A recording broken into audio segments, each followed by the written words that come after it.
ভারতের বুকে এমন কিছু স্থান আছে যেখানকার প্রতিটি ইট, প্রতিটি বাতাস নিয়ে আসে এক আধ্যাত্মিক তরঙ্গ। আজ আমরা জানব সেই এক মন্দিরের কথা যেখানে ঈশ্বরের অস্তিত্ব শুধু অনুভব করা যায়, ব্যাখ্যা করা যায় না। চলুন জেনে নিই পুরীর জগন্নাথ মন্দিরের 7টি অলৌকিক রহস্য। রহস্য 1। পুরীর জগন্নাথ মন্দিরের চূড়ায় যে পতাকা রয়েছে তা সর্বদাই হাওয়ার বিপরীত দিকে উঠতে থাকে। এই ঘটনার বৈজ্ঞানিক ব্যাখ্যা আজও পাওয়া যায়নি। রহস্য 2। পুরীর জগন্নাথ মন্দিরের ওপরে সুদর্শন চক্রের ওজন 20 কেজি। পুরী শহরের যে কোনো জায়গা থেকে এই চক্রকে দেখা যায়।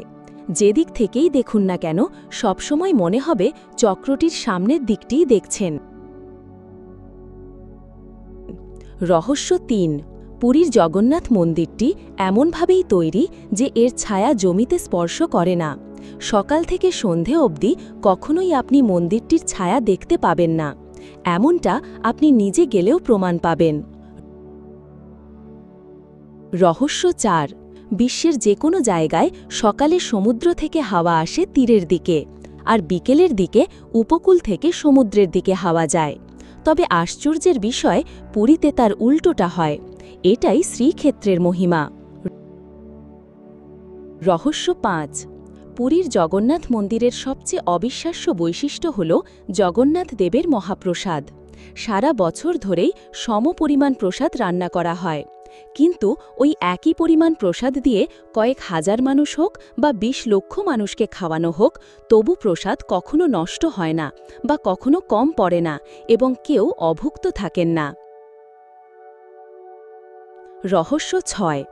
জগন্নাথ মন্দিরের রান্নাঘরও বেশ অলৌকিক।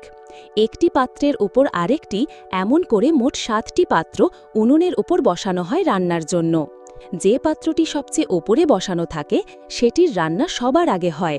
এভাবেই সবচেয়ে নিচের পাত্রের রান্না সবার শেষে সম্পন্ন হয়। রহস্য 7। পুরীর জগন্নাথ মন্দিরের বার্ষিক আয় প্রায় 50 কোটির কাছাকাছি, যেখানে মন্দিরের সম্পত্তি প্রায় 250 কোটি। অনেকের মতে মন্দিরের গুপ্তধনের পরিমাণ এর থেকেও বেশি।